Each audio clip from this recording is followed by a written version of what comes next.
आपने कंगना नाम की लड़की का जीवन बर्बाद नहीं किया है?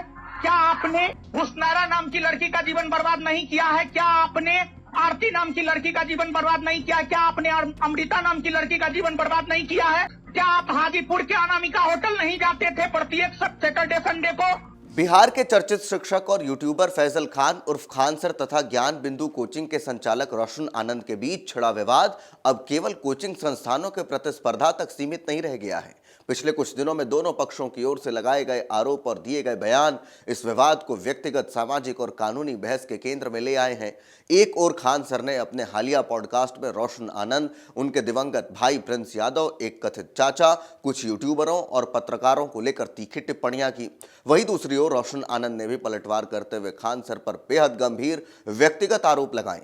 अब सवाल यही है कि यह विवाद आखिर कहां जाकर रुकेगा और क्या पुलिस इन आरोपों की जांच करेगी? आइए जानते हैं सिलसिलेवार तरीके से।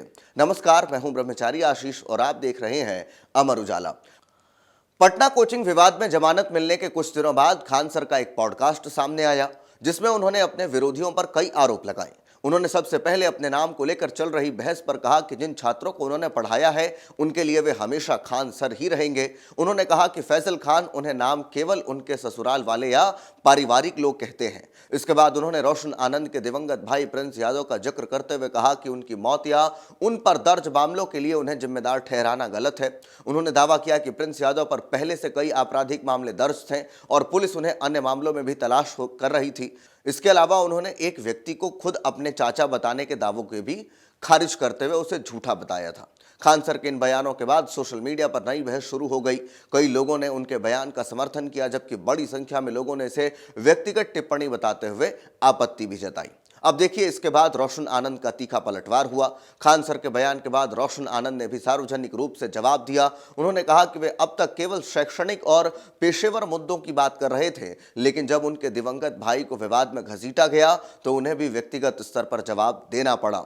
रोशन आनंद ने खान सर पर बेहद गंभीर आरोप लगाए। उन्होंने कहा, आप शिक्षक नहीं बल्कि शिक्षक के भेष में राक्षस हैं। उन्होंने आरोप लगाया कि खान सर ने शुरुआती जीवन में छात्राओं के साथ गलत व्यवहार किया और कई युवतियों का जीवन बर्बाद किया। उन्होंने सार्वजनिक रूप से कुछ महिलाओं के नाम लेते हुए सवाल भी उठाए और दावा किया कि उनके पास कई तथ्यों की जानकारी भी है। इसके अलावा उन्होंने यह भी आरोप लगाया कि खान सर नियमित रूप से हाजीपुर के एक निजी होटल में जाते थे।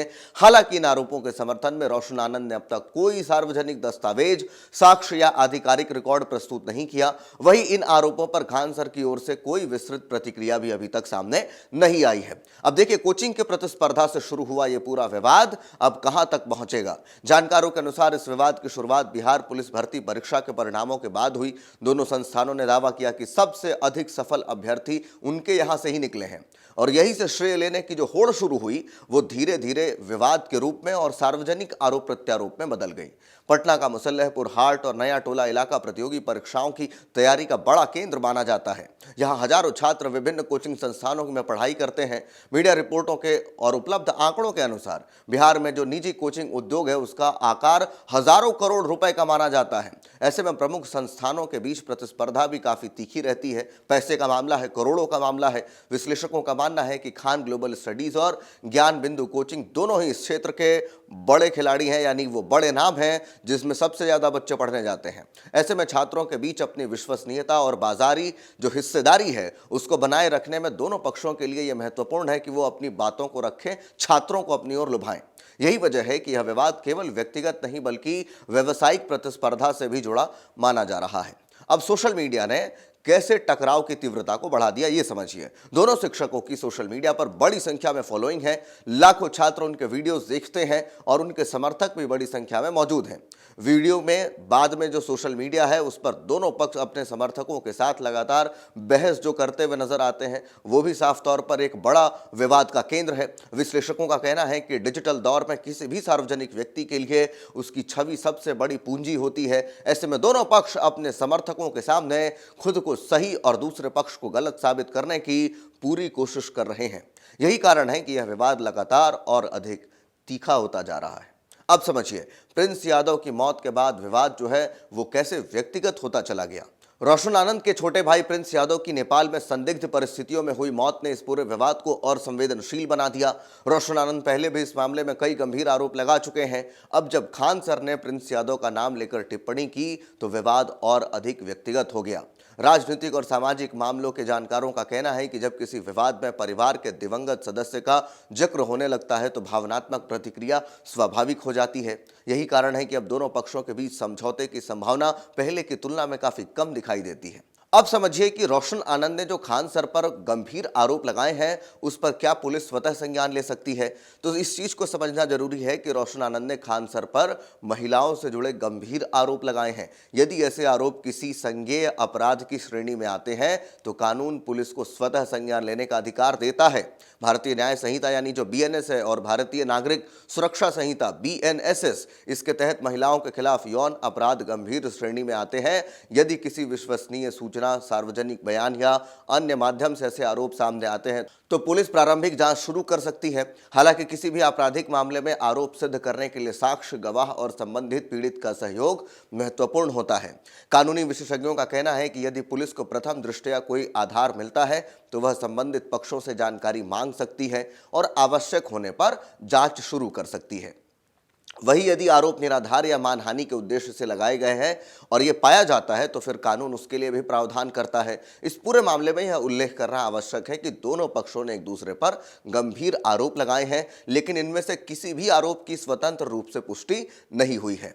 न तो किसी सक्षम एजेंसी ने इन आरोपों को सत्य माना है और न ही किसी अदालत ने इस संबंध में कोई निष्कर्ष दिया है अभी तक। तो ऐसे मामले में अंतिम सत्य केवल निष्पक्ष जांच और न्यायिक प्रक्रिया के बाद ही सामने आ सकता है। फिलहाल दोनों पक्ष सार्वजनिक मंचों पर एक दूसरे पर आरोप लगा रहा है और विवाद लगातार गहराता जा रहा है। आने वाले दिनों में यह देखना महत्वपूर्ण होगा कि क्या पुलिस इस मामले में कोई औपचारिक कार्रवाई करती है, क्या दोनों पक्ष अपने आरोपों के समर्थन में साक्ष्य प्रस्तुत करते हैं या फिर यह विवाद अदालत तक पहुंचता है। अभी तक उपलब्ध तथ्यों के आधार पर इतना स्पष्ट है कि यह मामला केवल दो शिक्षकों के बीच का विवाद अब तो नहीं रह गया है, बल्कि बिहार के कोचिंग जगत, सोशल मीडिया और कानूनी व्यवस्था के लिए भी चर्चा का विषय बन चुका है। तो ऐसे में लगातार दोनों ही ओर से एक दूसरे पर आक्रामक आरोप प्रत्यारोप चल रहा है।